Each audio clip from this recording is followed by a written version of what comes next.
L'alliance des États et du Sahel a déclenché une transformation stratégique majeure dans une région déjà en proie à de nombreuses tensions.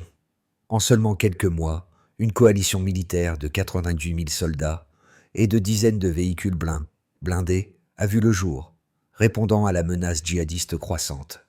Mais cette promesse de sécurité a aussi un prix, l'isolement diplomatique et des sanctions économiques qui risquent d'aggraver les vulnérabilités de ses membres. Face à cette nouvelle réalité, une question émerge. Ibrahim Traoré et ses partenaires réussiront-ils à maintenir cette alliance fragile, ou les rivalités politiques feront-elles éclater cette structure naissante? L'alliance des États du SAS et du SATS offre une solution audacieuse face à la montée des menaces djihadistes qui frappent le Burkina Faso, le Mali et le Niger. En unissant leurs forces, ces trois pays espèrent renforcer leur sécurité en réduisant leur dépendance vis-à-vis des puissances extérieures. Cependant, cette vision comporte des risques majeurs. En se détachant de la CEDEAO et en s'orientant vers des alliances extérieures non occidentales, Ibrahim Traoré et ses homologues prennent un pari géopolitique important. Leurs efforts pourraient améliorer la réactivité militaire sur le terrain, mais cette avancée militaire s'accompagne d'un isolement diplomatique croissant. Les sanctions économiques et l'hostilité de certains acteurs internationaux risquent de plomber les perspectives économiques de l'Alliance. Ainsi, cette initiative pourrait se transformer en un double tranchant, une montée en puissance militaire, mais aussi une fragilité politique et économique qui pourrait mettre en péril la stabilité interne des trois pays. En janvier 2025, un événement stratégique a bouleversé l'équilibre géopolitique du Sahel, la création officielle de l'Alliance des États du Sahel. Cette initiative ambitieuse repose sur l'unification des armées du Burkina Faso, du Mali et du Niger, avec pour objectif de lutter plus efficacement contre l'expansion des groupes djihadistes.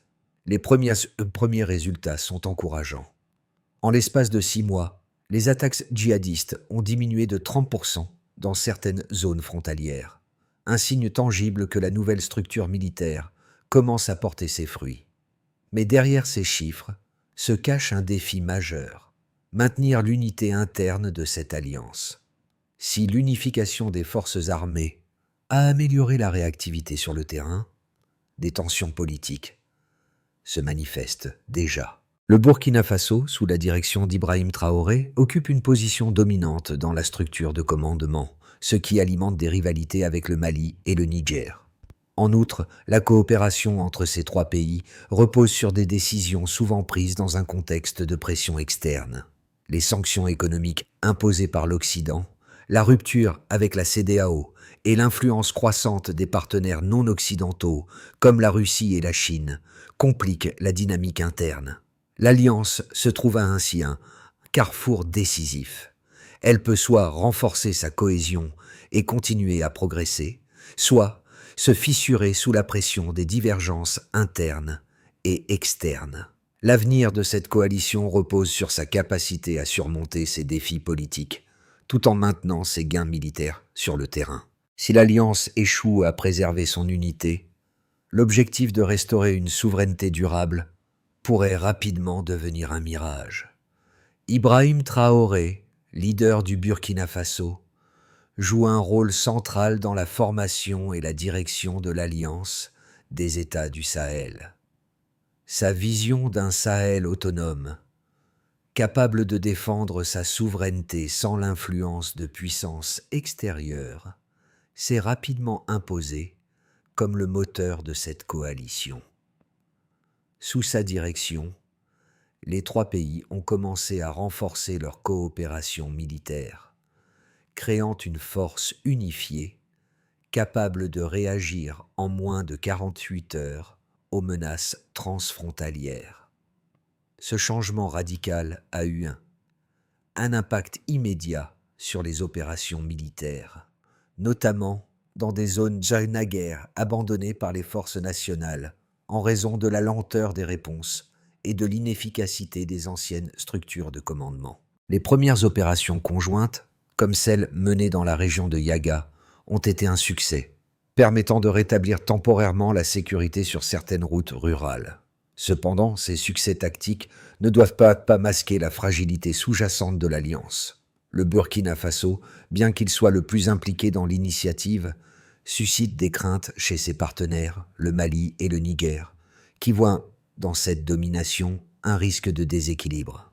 Par ailleurs, l'instabilité politique et les tensions internes liées à la gestion de l'Alliance créent un climat d'incertitude. Pourtant, malgré ces défis, l'impact immédiat de cette réorganisation militaire se fait sentir dans les villages et les zones frontalières où la circulation et les activités économiques recommencent timidement à reprendre. L'effet de ces premières victoires est indéniable. Elle renforce l'espoir des populations locales que l'Alliance pourrait réellement offrir une solution durable aux crises de sécurité qui les affectent depuis trop longtemps. L'Alliance des États du Sahel a connu un développement rapide depuis sa création en janvier 2025, mais les événements qui ont suivi ont montré à quel point le chemin vers la stabilité était semé d'embûches.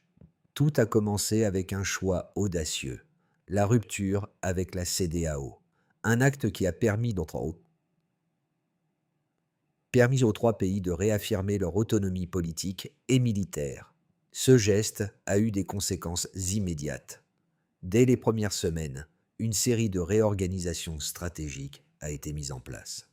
En Assange, le partage de renseignements entre le Burkina Faso, le Mali et le Niger s'est intensifié, formant un réseau de communication sécurisé qui a permis une réaction rapide aux menaces djihadistes transfrontalières. Cette nouvelle dynamique a été mise à l'épreuve lorsqu'un convoi djihadiste a tenté de traverser la frontière entre le Burkina Faso et le Mali. Grâce à la centralisation du commandement militaire, les trois armées ont réussi à réagir en moins de 36 heures, un temps de réponse révolutionnaire pour la région. L'opération a été un succès, empêchant l'installation d'une base djihadiste et évitant des attaques à grande échelle.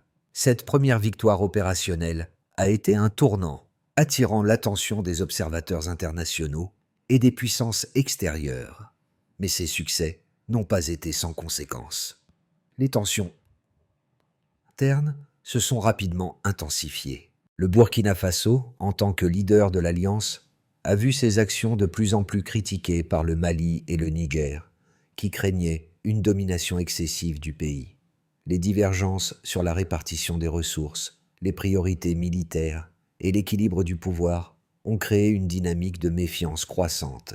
Parallèlement, l'influence des puissances non occidentales, telles que la Russie, la Chine et la Turquie, a commencé à se faire sentir.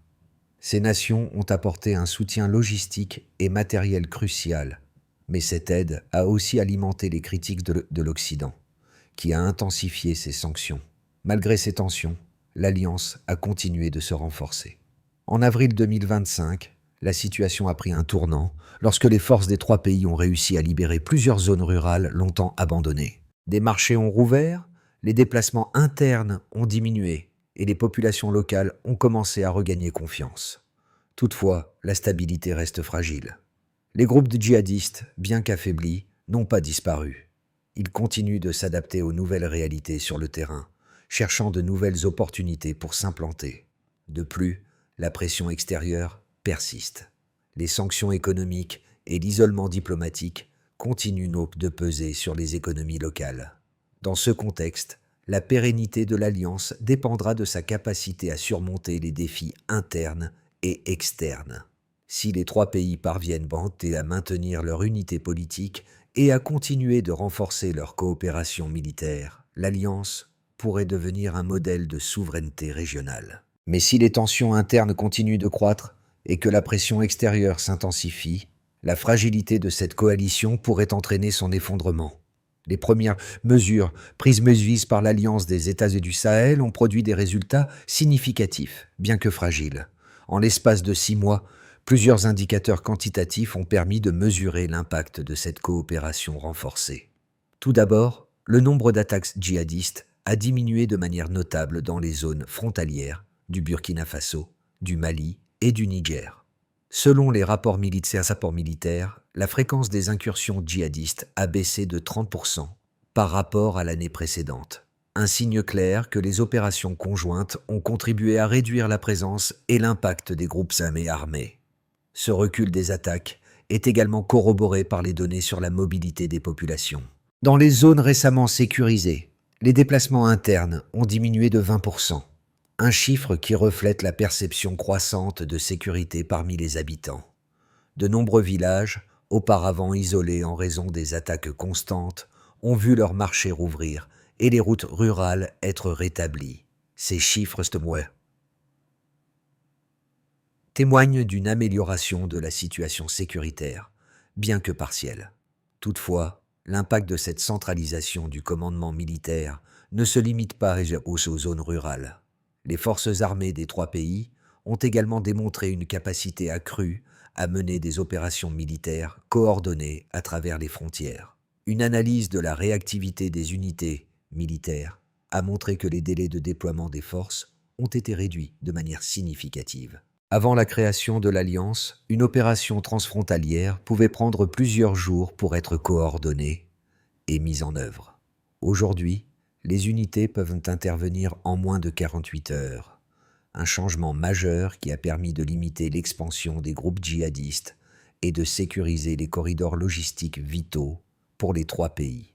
Un autre indicateur clé est l'efficacité du partage de renseignements.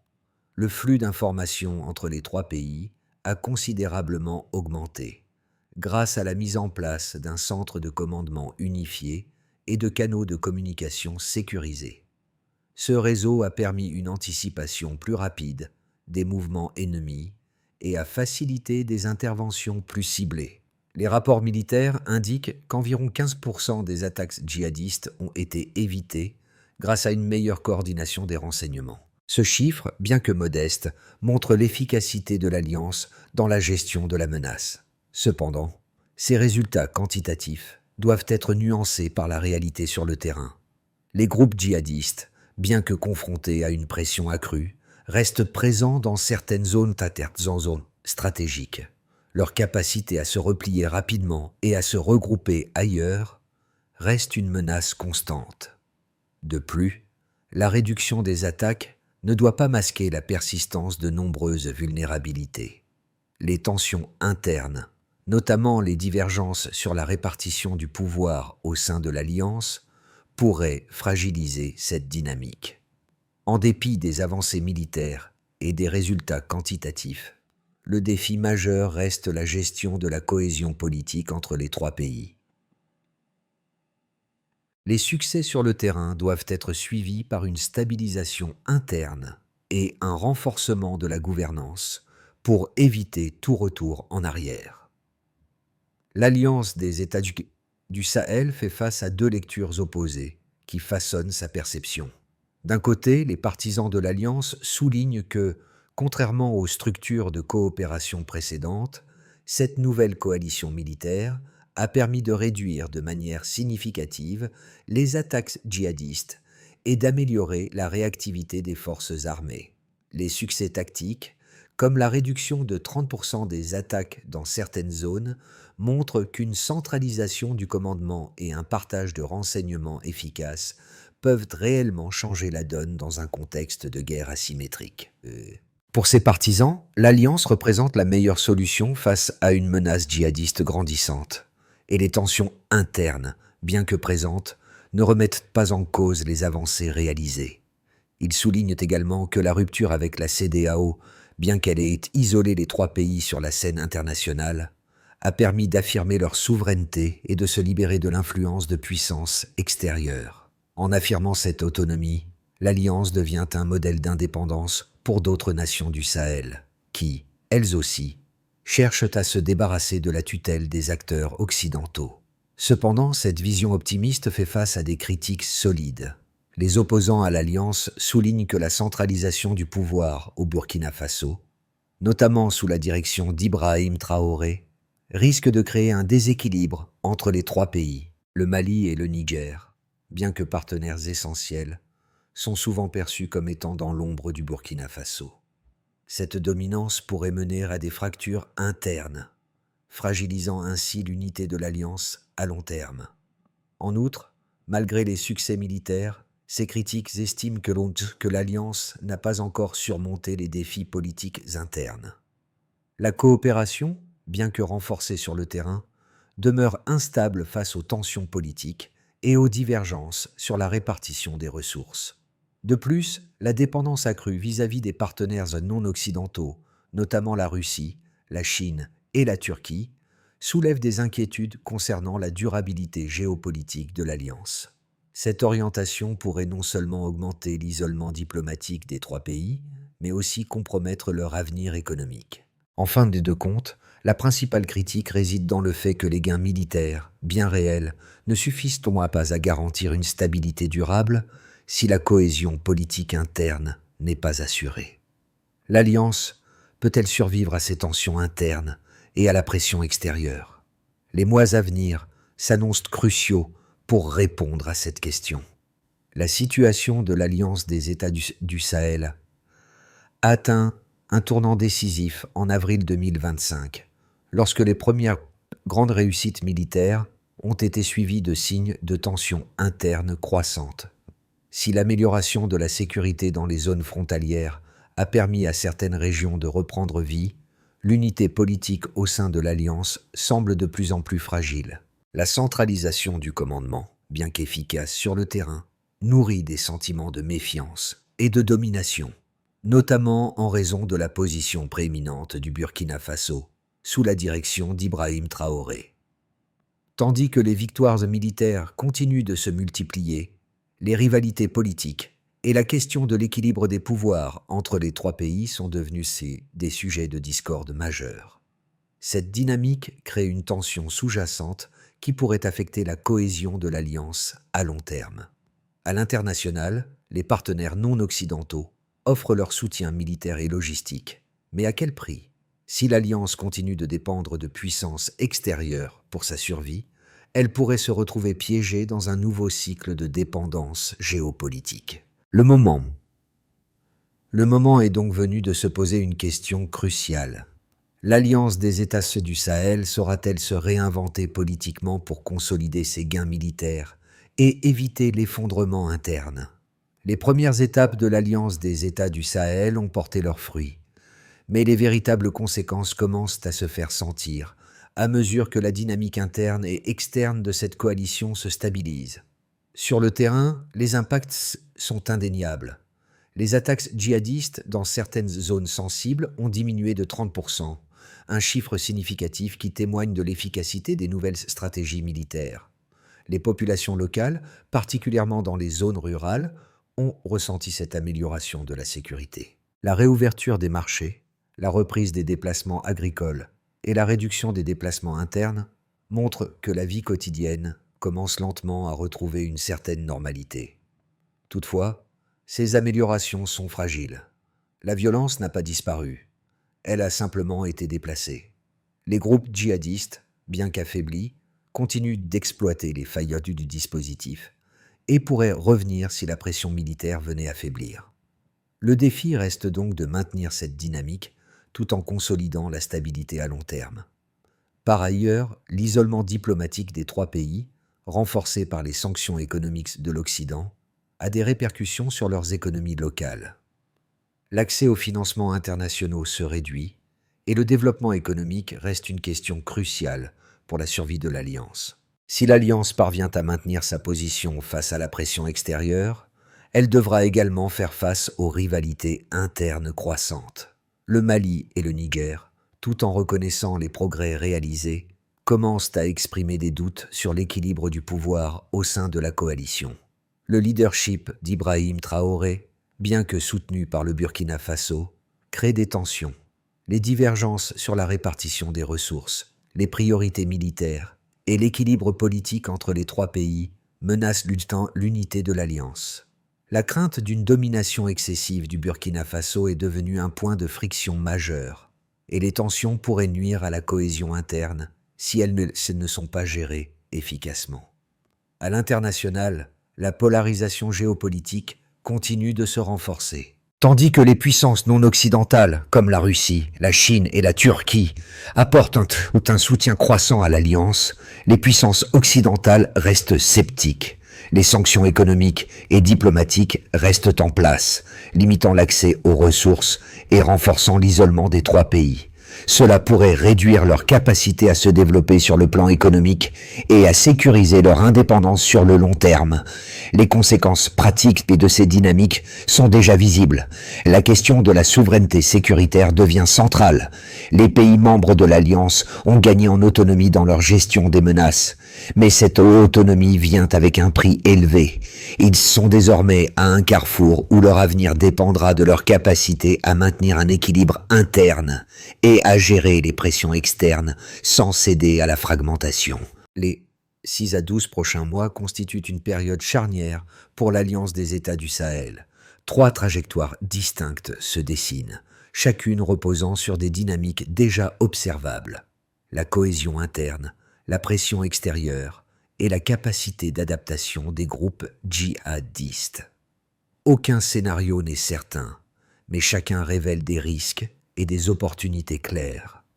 Dans un premier scénario, dit de continuité maîtrisée, l'Alliance maintient ses acquis sans rupture majeure. Les opérations conjointes se poursuivent à un rythme soutenu. La baisse des attaques reste modérée mais stable. Et les tensions politiques internes ne dégénèrent pas. Le Burkina Faso, le Mali et le Niger acceptent un compromis pragmatique sur la répartition des moyens et du commandement. Les sanctions occidentales persistent, mais leur impact est partiellement compensé par le soutien russe, chinois et turc. Dans cette configuration, la coalition ne résout pas toutes ces fragilités, mais elle évite l'éclatement. Le deuxième scénario est plus favorable. La cohésion politique progresse parallèlement au succès militaire. Le partage du renseignement s'intensifie. Les désaccords logistiques sont institutionnalisés et traités plus efficacement. Et la structure de commandement gagne en légitimité auprès des 3 capitales. Les groupes djihadistes perdent progressivement leur capacité de projection dans plusieurs zones clés. Sur le plan diplomatique, un rééquilibrage prudent s'opère. Sans normalisation complète avec l'Occident, l'Alliance parvient à desserrer partiellement l'étau des sanctions. Dans ce cadre, la dynamique impulsée par Ibrahim Traoré s'inscrit dans la durée et renforce l'autonomie stratégique régionale. Le troisième scénario est le plus risqué. Les tensions internes s'aggravent, notamment autour du leadership burkinabé et de la répartition des ressources. Le Mali et le Niger contestent ouvertement certaines décisions, ralentissant les mécanismes opérationnels. Les groupes djihadistes exploitent ces failles pour regagner du terrain. Les sanctions internationales se durcissent, fragilisant davantage les économies locales. La dépendance envers les partenaires non occidentaux devient une vulnérabilité stratégique. Dans cette trajectoire, l'Alliance entre dans une phase d'usure prolongée. Une conclusion s'impose. Si la puissance militaire compte, la cohésion politique décidera de l'issue. Au-delà des cartes militaires et des équilibres diplomatiques, l'Alliance des États du Sahel produit des effets concrets sur des groupes humains très différents dont les perceptions façonnent déjà la trajectoire politique de cette initiative. Pour les populations rurales vivant dans les zones frontalières, l'Alliance n'est pas une construction abstraite. Elle se traduit par une réalité immédiate, la possibilité de circuler à nouveau, de rouvrir un marché hebdomadaire, de cultiver une parcelle sans craindre une attaque soudaine. La baisse partielle de la violence crée un espace de respiration, mais cet espace reste fragile, dépendant de la continuité des opérations militaires. Dans les centres urbains, notamment à Ouagadougou, Bamako et Niamey, la lecture est plus contrastée. Une partie de la population voit dans l'Alliance un symbole de reprise de contrôle et de dignité politique. Une autre s'inquiète de l'isolement diplomatique et de ses conséquences économiques. Les débats se cristallisent autour d'une question simple. La souveraineté sécuritaire peut-elle compenser une pression économique accrue sur le long terme? Cette interrogation nourrit un climat d'attente, parfois de tension, où l'adhésion populaire reste conditionnelle aux résultats. Un troisième cercle observe la situation à distance. Les diasporas sahéliennes. Pour elles, Les évolutions sécuritaires influencent directement les transferts financiers, les projets de retour et l'image internationale de leur pays d'origine. L'alliance est perçue à la fois comme un acte de courage politique et comme un pari risqué, susceptible d'exposer davantage les familles restées sur place. Ces trois regards convergent vers un même besoin, la stabilité. Sans clarté durable, les gains actuels risquent de perdre leur sens. Pour que l'Alliance des États du Sahel consolide ses acquis et évite une dérive interne, une trajectoire opérationnelle claire s'impose. Les succès militaires initiaux ne suffiront pas sans des mécanismes politiques capables d'absorber les tensions entre partenaires. Cette feuille de route repose sur des actions simples, mesurables et applicables rapidement, sous une impulsion politique assumée par Ibrahim Traoré et ses homologues. La première étape concerne la gouvernance du commandement. La création d'un conseil militaire à rotation régulière permettrait de réduire les perceptions de domination d'un seul État. Un tel mécanisme offrirait au Mali et au Niger une visibilité accrue dans la prise de décision stratégique, tout en préservant la rapidité opérationnelle acquise depuis janvier 2025. La deuxième priorité porte sur la logistique. L'harmonisation des chaînes d'approvisionnement et la clarification des contributions respectives limiteraient les frictions internes. Des indicateurs communs, comme les délais de déploiement ou la disponibilité des équipements, permettraient d'objectiver les débats et de désamorcer les accusations récurrentes de déséquilibre. Troisièmement, le renseignement doit rester le cœur de l'Alliance. La standardisation des formats de données et le renforcement du centre de commandement unifié amélioreraient l'anticipation des menaces. Plus la circulation de l'information est fluide, moins les groupes armés peuvent exploiter les failles transfrontalières. Enfin, l'équilibre diplomatique constitue un levier essentiel. Diversifier les partenariats techniques limiterait la dépendance envers un nombre restreint d'acteurs extérieurs. Cette diversification renforcerait la crédibilité internationale de l'Alliance et réduirait sa vulnérabilité géopolitique. Une conclusion s'impose. La cohésion ne doit plus être une option, mais une discipline quotidienne. Dans la région de Yaga, au nord-est du Burkina Faso, une route ouverte résume à elle seule l'ambition de l'Alliance des États du Sahel. Là où les convois n'osaient plus passer, des échanges reprennent timidement. Ce détail concret rappelle que derrière les décisions stratégiques se jouent des réalités humaines. Pour Ibrahim Traoré, cette image incarne l'objectif affiché depuis le départ: transformer une alliance militaire en socle de stabilité vécue. Mais cette promesse reste précaire. Une route sécurisée aujourd'hui peut redevenir un point de rupture demain. Une coordination efficace peut se fissurer sous le poids des rivalités politiques. Les avancées observées ne sont pas irréversibles, et chaque succès dépend d'un équilibre délicat entre confiance mutuelle et discipline collective. Le cœur du récit n'est donc pas uniquement militaire, il est politique, social, presque psychologique. L'Alliance progresse lorsqu'elle agit comme un corps uni et recule dès que les intérêts nationaux prennent le pas sur la vision commune. Cette tension traverse chaque opération, chaque décision logistique, chaque prise de parole officielle. Une vérité s'impose alors avec clarté. La force de l'Alliance ne réside pas seulement dans ses effectifs ou ses équipements, mais dans sa capacité à rester soudée lorsque les désaccords émergent. Une unité fragilisée ne protège plus durablement. L'Alliance des États du Sahel ne se résume ni à une victoire militaire rapide, ni à un échec annoncé. Elle incarne un moment de bascule où une région cherche à reprendre la main sur son avenir, au prix de choix risqués et de compromis complexes.